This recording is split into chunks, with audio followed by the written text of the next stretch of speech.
Hello.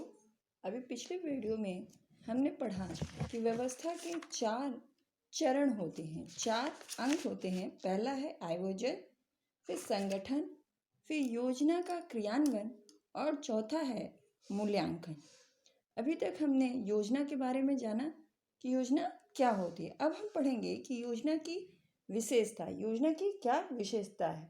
यह एक मानसिक प्रक्रिया है जिसके लिए विवेक आवश्यक है। यानी कि योजना जो है यह बुद्धि द्वारा बनाई जाती है। इसमें बुद्धि का प्रयोग करके किस प्रकार कौन सी चीज़ कैसे व्यवस्थित करनी है, इसकी योजना बनाई जाती है। फिर दूसरा है विभिन्न निर्णयों को एकत्र कर उन पर विचार करना। जितने भी निर्णय उस कार्य से संबंधित पहले लिए जा चुके हैं उनको एकत्र करना और उन पर विचार करना कि क्या वह निर्णय जो है सही थे या गलत थे, इस पर विचार करना। फिर तीसरा है योजना एक निरंतर चलने वाली प्रक्रिया है।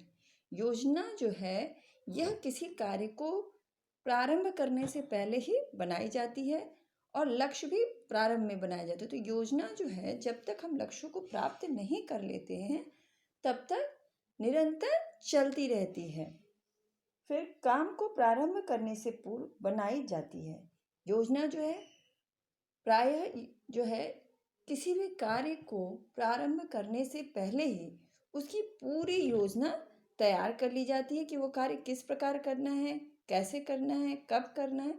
ये सारी जो है पहले ही इसकी योजना तैयार कर ली जाती है। फिर नेक्स्ट है वैज्ञानिक पद्धति से क्रमबद्धता से कार्य करना। यानी कि योजना में जो एक क्रम में कार्य होता है कि पहले योजना कब बनानी, क्या है सबसे पहले कि क्या कार्य करना है इसको ढूंढना, फिर उसमें किन किन चीज़ों को, किन किन संसाधनों को यूज़ करना है, प्रयोग करना है, उन्हें एकत्र करना है, फिर उन्हें किस तरीके से क्रियान्वित करना है। और इसी प्रकार जो है योजना जो है एक क्रम में वैज्ञानिक ढंग से बनाई जाती है। ये नहीं किया जा सकता कि पहले ही क्रियान्वयन शुरू कर दिया जाए। सबसे पहले योजना बनाई जाती है। योजना में ये सारे स्टेप बाय स्टेप कार्य होते हैं। फिर क्रिया में प्रयुक्त साधन एकमात्र है करना। क्रिया में प्रयुक्त साधन एकत्र करना, एकत्र करना। जितना भी उस व्यवस्था में कार्य, जितने भी साधन का उपयोग किया जा रहा है उन्हें एक जगह एकत्र करना, फिर उनमें से चयन करना। फिर नेक्स्ट है योजना लक्ष्यों को प्राप्त करने का प्रमुख साधन है। जैसे हमने अभी पढ़ा कि योजना जो है किसी भी लक्ष्य को प्राप्त करने का एक मुख्य साधन है। योजना के द्वारा ही हम स्टेप बाय स्टेप आगे बढ़कर अपने लक्ष्यों को प्राप्त करते हैं। योजना जो है एक तरीके से आप मान सकते हैं कि सीढ़ी नुमा है। इसमें एक स्टेप चढ़ने के बाद दूसरा स्टेप, तीसरा स्टेप, इस तरीके से हम सीढ़ी की तरह से ऊपर चढ़ते रहते हैं और अपने लक्ष्य को प्राप्त करते हैं। फिर नेक्स्ट है, फिर हमारा आता है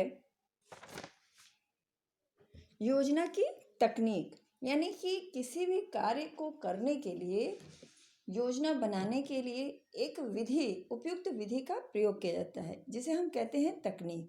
तो योजना की भी अपनी तकनीक होती है। इसके लिए सही विधि का चुनाव भी आवश्यक है। योजना की सफलता के लिए सही तकनीक का चुनाव होना चाहिए। उचित तकनीक के लिए क्या, कौन, कैसे, कहाँ, इन सारे प्रश्नों के उत्तर जो है हमारे मस्तिष्क में स्पष्ट होने चाहिए कि कौन सा कार्य करना है, कब करना है, कैसे करना है। इन सारी चीज़ों को स्पष्ट रूप में इसका उत्तर हमारे मस्तिष्क में होना चाहिए। फिर है योजना की तकनीक। सबसे पहले है समस्या को जानना। यानी कि कोई योजना बनाते समय सबसे पहले हमें ये जानना होता है कि उस कार्य को करने के लिए कोई समस्या तो नहीं है। तो सबसे पहले उस समस्या को जानना कि ये समस्या क्या है। फिर दूसरा है विकल्प ढूंढना। समस्या के हल करने में कौन कौन से साधन प्रयोग होंगे तथा उन साधनों के ना होने पर उनका कौन कौन सा विकल्प होगा, इसकी सूची तैयार कर लेना।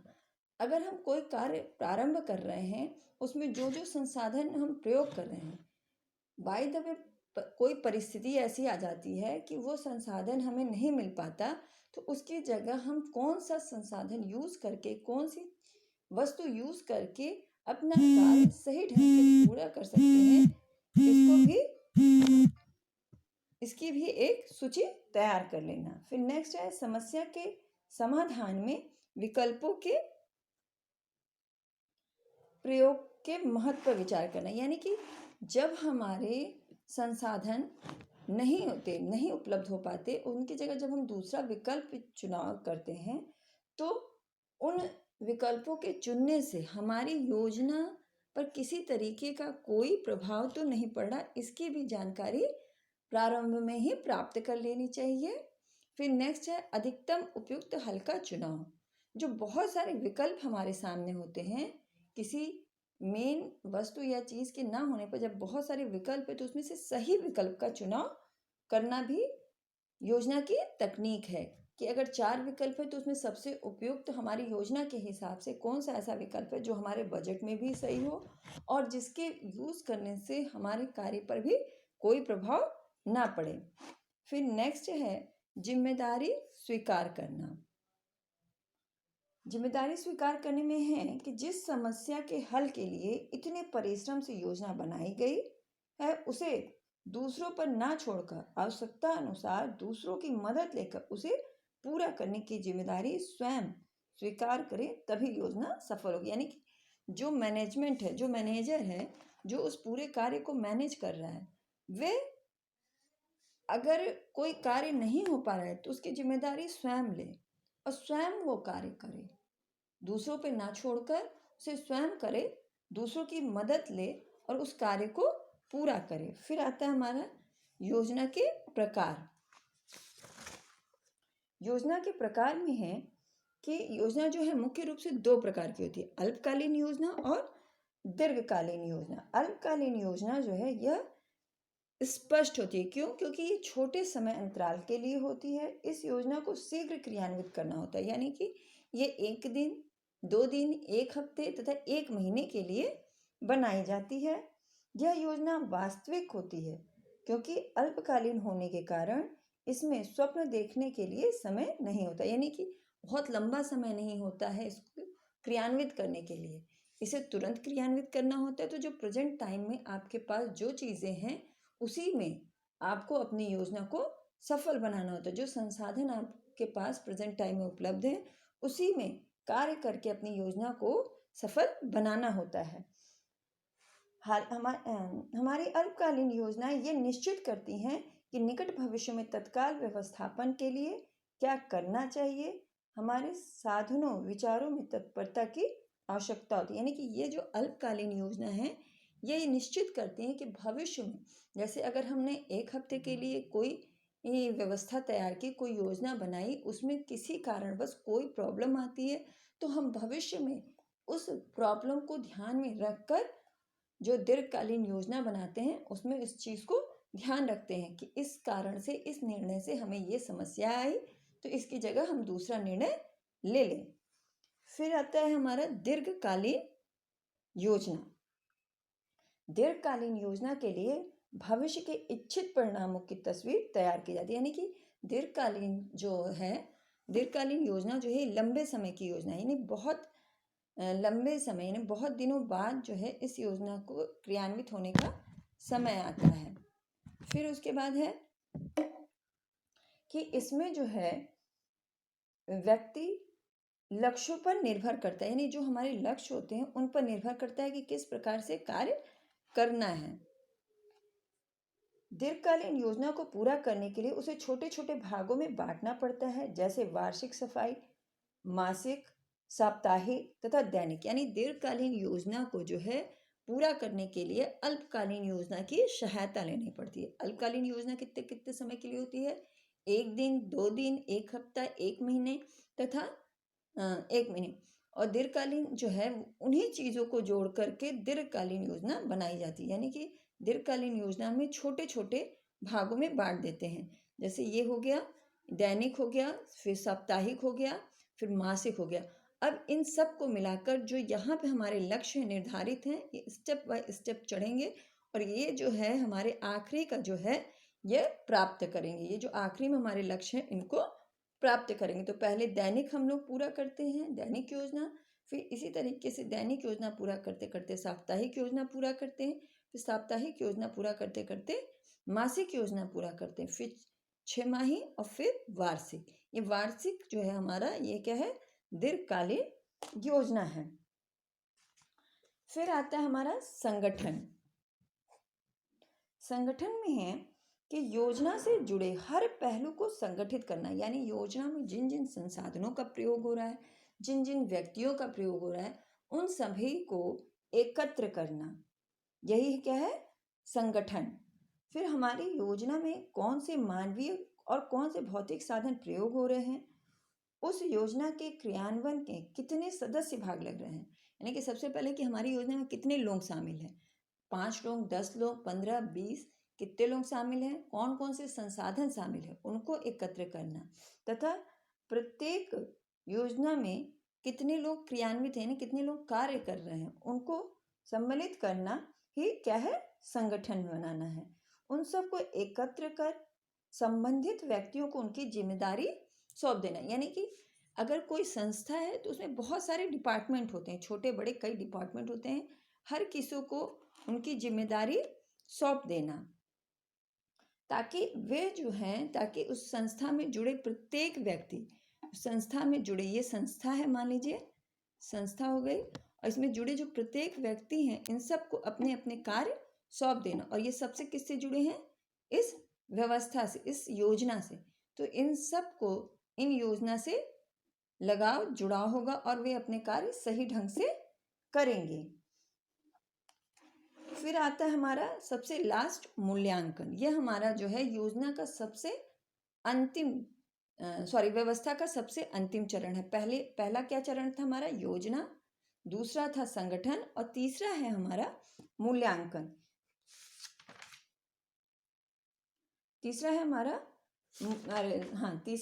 मूल्यांकन। मूल्यांकन क्रियान्वयन में निरीक्षण क्रिया की करीबी अवस्था है, जो हमें अपने साधनों के अधिकतम प्रयोग के लिए प्रेरित करती है, क्योंकि मूल्यांकन द्वारा योजना के क्रियान्वयन में उससे होने वाली कमियों में असफलताओं का कारण का पता चलता है। यानी योजना के द्वारा, मूल्यांकन के द्वारा जो है, हम जो योजना बनाते हैं, जब हम उसका मूल्यांकन करते हैं तो हमें पता चलता है कि जो भी निर्णय हमने लिए वो सफल है या असफल, यानी कि जो हमने लक्ष्य निर्धारित किए, क्या वे लक्ष्य हमने प्राप्त किया। अगर हमने प्राप्त किया तब तो ये जो है योजना जो है हमारी सफल है, अगर नहीं प्राप्त किया तो क्या है, असफल। तो ये चीजें कहाँ पता चलेंगी, मूल्यांकन के समय, जब योजना समाप्त होती है, जो भविष्य की योजना बनाने में सहायक होते हैं। भविष्य में अगर एक योजना हम बनाए, एक व्यवस्था किए, उसमें अगर हम असफल होते हैं तो उन निर्णयों के बारे में हम मूल्यांकन करते हैं कि कौन कौन से जो कार्य थे जिनको हमने किया और हमारी जो योजना है वो सफल नहीं हुई। तो जब हम दूसरी योजना बनाते हैं, तो योजना बनाते समय अभी हमने पढ़ा ना कि पूर्व अनुमान, पूर्व अनुभव का प्रयोग किया जाता है। तो जो पुरानी जो निर्णयों से जो हमारे असफल हुई हमारी योजना, उसका पता लगाकर हम जो नई योजना बनाते हैं उसमें उनको निकाल देते, उन पे वो विचार नहीं करते। फिर मूल्यांकन तथा क्रिया के क्रियान्वयन में निरीक्षण काफी हद तक एक समान रहता है। क्रियान्वयन में निरीक्षण के समय क्रिया के प्रत्येक आगे बढ़ते पक्ष का निरीक्षण किया जाता है, जबकि मूल्यांकन के समय क्रिया के प्रत्येक आगे बढ़ते पक्ष का निरीक्षण किया जाता है। फिर है मूल्यांकन में सावधानियां। मूल्यांकन सदैव सही समय पर होना चाहिए। योजना के अनुसार यदि आवश्यकता अनुसार हो तो योजना पूर्ण होने से पूर्व ही बीच बीच में छोटे छोटे जो है पूर्ण होने पर मूल्यांकन होना चाहिए। यानी कि यह आवश्यक नहीं कि जो हमारे मूल्यांकन है वो योजना के समाप्त होने पर ही हो। जो स्टेप बाय स्टेप हमने योजना बनाई, जैसे छोटे स्टेप दैनिक, फिर साप्ताहिक,